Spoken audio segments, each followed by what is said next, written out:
Latest updates ఎప్పటికప్పుడు పొందడానికి big TV WhatsApp channel follow అవ్వండి. లింక్ డిస్క్రిప్షన్ లో ఉంది.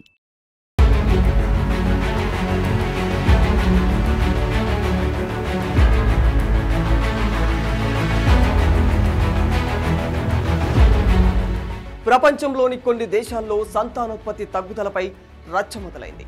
తాజాగా ఈ విషయంపై టెస్లా సీఈఓ ఎలాన్ మస్క్ ఆందోళన వ్యక్తం చేశారు.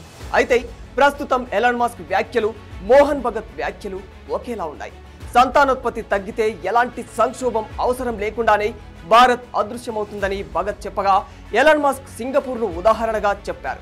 నానాటికి తగ్గిపోతున్న సంతానోత్పత్తి రేటు కారణంగా సింగపూర్తో పాటు పలు దేశాలు అంతరించిపోతాయని వార్నింగ్ ఇచ్చారు.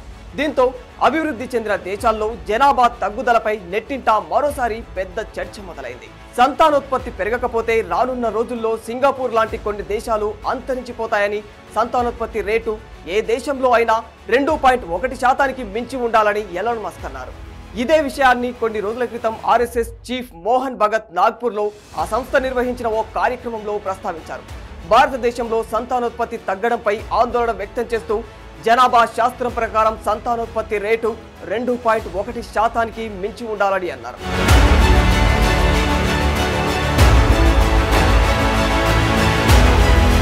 ఓవైసీతో పాటు కాంగ్రెస్ కు చెందిన కొందరు నేతలు మోహన్ భగత్ వ్యాఖ్యలపై తీవ్రంగా మండిపడుతున్నారు.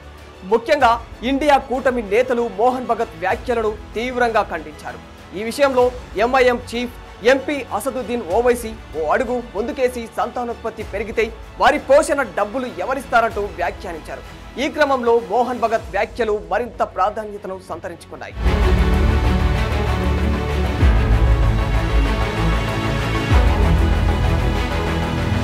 భారతదేశంలో 2 పిల్లల చట్టం అమలయ్యేలా గతంలో ఎన్నో ప్రయత్నాలు జరిగాయి. అయితే అస్సాంలో 2 కంటే ఎక్కువ మంది పిల్లలు ఉంటే ప్రభుత్వ ఉద్యోగం ఇవ్వకూడదని గతంలో నిర్ణయం తీసుకున్నారు. ఇంకా ఇతర రాష్ట్రాల్లో కూడా 2 బిడ్డల చట్టం అమల్లో ఉంది.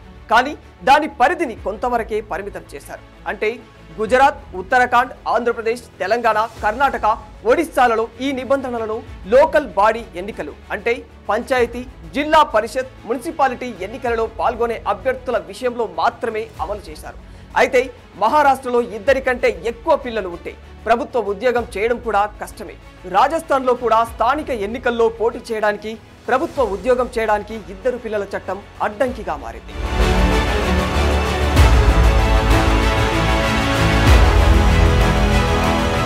ఇద్దరు పిల్లల విధానం వల్ల ఎన్ని ప్రయోజనాలు ఉంటాయో భవిష్యత్తులో దుష్ప్రభావాలు కూడా అంతే ఉంటాయి. ఎవరైనా ఒక కొత్త నిబంధన అమలు చేసే ముందు ఖచ్చితంగా జనాభా పెరుగుదల కారణంపై కూడా దృష్టి పెట్టాల్సి ఉంటుంది. భారత్లో స్వాతంత్రం వచ్చిన తర్వాత 1950లో సగటున పునరుత్పత్తి రేటు 6కు తగ్గకుండా ఉండేది.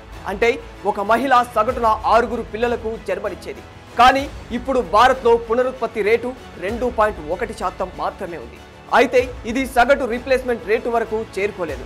జనన మరణాల రేటు సమానం అయినప్పుడు దానిని సగటు రీప్లేస్మెంట్ రేటు అంటారు. ఒక మహిళ తన జీవిత కాలంలో ఎంతమంది బిడ్డలకు జన్మనిస్తుంది అనే దానిని పునరుత్పత్తి రేటు అంటారు.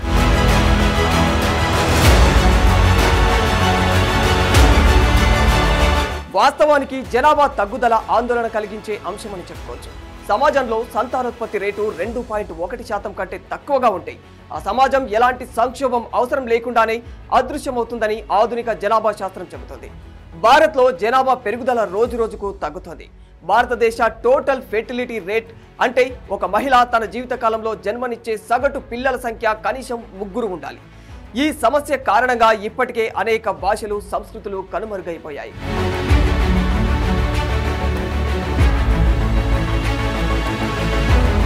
దేశంలో 2.1 కంటే ఎక్కువ సంతానోత్పత్తి రేటును పెంచడం చాలా అవసరం.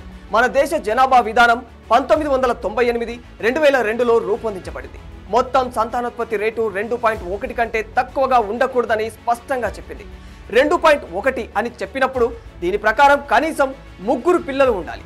2021లో విడుదల చేసిన జాతీయ కుటుంబ ఆరోగ్య సర్వే డేటా ప్రకారం భారతదేశం యొక్క TFR 2.2 నుంచి 2కు తగ్గింది. అయితే గర్భ నిరోధక వ్యాప్తి రేటు 54% నుంచి 67%కి పెరిగింది. ప్రస్తుతం మొత్తం సంతానోత్పత్తి రేటు 2.1కి భర్తీగా పరిగణించబడుతుంది.